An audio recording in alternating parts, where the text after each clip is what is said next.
Halo teman-teman RB, apa kabar teman-teman? Ini di persidangan betul, eh, hasil black box mobil Pajero yang dikendarai oleh Tubagus Jodi dengan penumpang Vanessa Angel dan Bibi Ardiana Sia telah dibuka di pengadilan. Hasil black box ini telah dicocokkan dengan hasil kecelakaan yang telah terjadi di lapangan, teman-teman.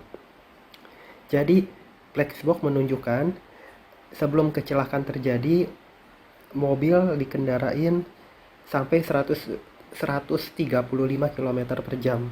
Yang mana ini kan hanya angka, tapi untuk mobil besar dan mobil kencang, angka 135 itu bukan angka yang main-main, teman-teman.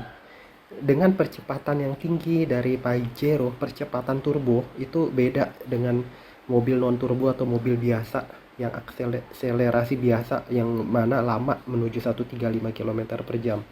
135 km per jam kalau menurut saya untuk mobil Pajero turbo itu suatu kecepatan yang luar biasa untuk jangka pendek, untuk percepatan percepatan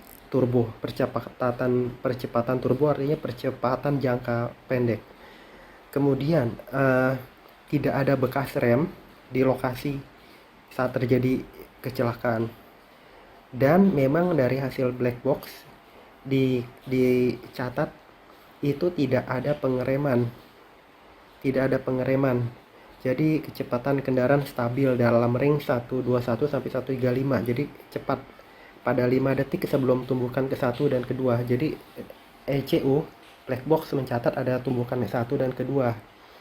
Driver tidak menginjak pedal rem pada 5 detik sebelum tumbukan. Jadi ini bisa saja akibat ngantuk atau halusinasi atau kecapean atau orang pengen tidur gitu kan, atau kehilangan konsentrasi bisa karena ngantuk, karena kecapean, karena atau sebab apalagi katanya kan nggak ada narkoba segala kan. Kemudian RPM stabil di rentang 2100 sampai 2227 RPM pada 5 detik. Jadi black box mencatat 5 detik, yang diambil itu 5 detik sebelumnya semua nih.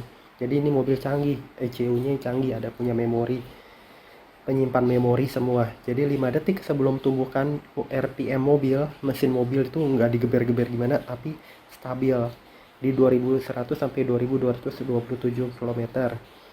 Tapi tidak ada penginjakan rem. Jadi dia mungkin ngantuk, tiba-tiba nabrak aja kayak gitu. Kalau dibilang kesengajaan ya mungkin bukan ya, tapi hilaf bisa. Buktinya itu mungkin ada yang foto-foto selfie, foto-foto pemandangan lagi ngebut di kilometer-kilometernya itu, kilometer tol sekian.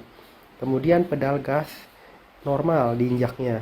Ini karena mobil, balik lagi, mobil kencang besar, percepatan turbo. Jadi 30% dan naik menjadi 50%. 50% atau 30% deh pinjakan pedal gas, 30% pun untuk mobil turbo besar seperti itu sudah kencang, yakin kencang. Mau ini diesel turbo nih, kencang, makanya itu 30% sampai 50 saja bisa lari ke 135 km per jam. Gimana diinjak full, itu udah terbangnya udah kayak bagaimana gitu teman-teman. Jadi ini canggih nih, ECU-nya itu sudah keluar semua. Kemudian data pemeriksaan fisik maupun data SRS airbag ECU mobil mendiang, tumbukan terjadi 2 kali tumbukan, berarti itu kebuka semua. Cuman itu parah banget ya, mungkin mobil juga tidak bisa menahan benturan yang terjadi, apalagi ada terbalik ya. Terbalik kan gimana ya, struktur mobil hancur dong kalau terbalik. Bisa saja struktur kan ada yang di tengah, ada yang di pinggir, mungkin ya ada yang nggak kuatnya juga menahan beton sekencang itu. Betonnya berat banget. Coba teman-teman angkat beton ya, bukan batu ya, ukuran kecil saja ya. Beton itu kan campuran apa, ada batu pasir, batu kali, coran semen. Nah coba teman-teman angkat itu segenggam gini aja, itu beratnya luar biasa. Apalagi itu yang gede-gede gitu, besar, ngehantam mobil, itu luar biasa. Kemudian yang pelanggaran yang dilakukan, kecepatan maksimal tol itu 80 km per jam, di tol itu 80 km per jam. Dia melanggar sampai 135 km per jam. Jadi ini memang yang melanggar nggak boleh, cuman kan ada orang yang melanggar, tapi ini terjadi kecelakaan nih, jadi rame kayak gitu teman-teman. Makanya kadang-kadang kan ada polisi yang ini kecepatan kan. Hati-hati teman-teman, kalau di tol ada polisi ngebut ketangkep. Tapi kalau nggak ketahuan ya kita harus jaga aja keselamatan. Lagian kan kalau tolnya tidak terlalu, kalau tol padat kan nggak bisa ngebut juga. Kalau ngebut pun sewaktu-waktu, tapi kalau ada polisi itu nggak boleh. Nggak ada polisi pun kita harus tahu rambunya nggak boleh kayak gitu.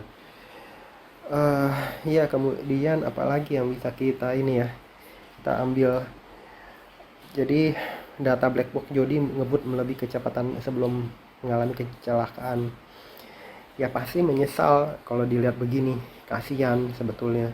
Tapi kan sudah menjadi bubur dan sudah menyebabkan kematian dan terjadi pelanggaran lalu lintas. Jadi pasal yang dikenakan banyak. Dia dibilang nih dia ada memang ada selfie segala nih di kilometer mencatat jadi 2 kali tumbukan kilometer 67.000 2300 Astra Tol Jomo gitu teman-teman. Ya udah, itu ingin saya bagikan. Jadi dalam hal ini ya membuktikan kelalaian. Kalau tidak ada kesengajaan berarti kelalaian, dia tidak sengaja tapi menyebabkan orang meninggal, kecelakaan walaupun tunggal tapi menyebabkan meninggal. Ya udah ya berarti ini jalannya harus menghadapi persidangan segala. Makanya katanya kan dia tidak ada kemampuan untuk menyewa lawyer segala, yang pasti mahal diberikan itu. Tapi dia katanya diberikan oleh pemerintah, tapi kan katanya dia tidak terlalu melakukan pledoi atau pembelaan karena mungkin penyesalan. Ada bagusnya ini juga jadi pembelajaran buat orang-orang yang jangan ngebut di tol.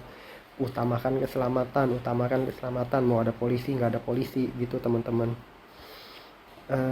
Ya udah gitu, jangan ambil lagi ngebut apalagi jangan pakai handphone segala. Ini kalau megang handphone lebih parah lagi.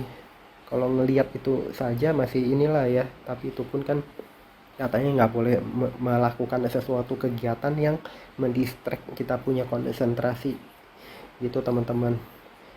Ini pelajaran berharga banget, kita harus sangat aware, berhati-hati sekali, jangan sembarangan, jangan serampangan dalam berkendara, jangan menganggap enteng kecelakaan, jangan menganggap enteng apa yang kita kerjakan, apa yang kita lakukan, apalagi membawa kendaraan segala.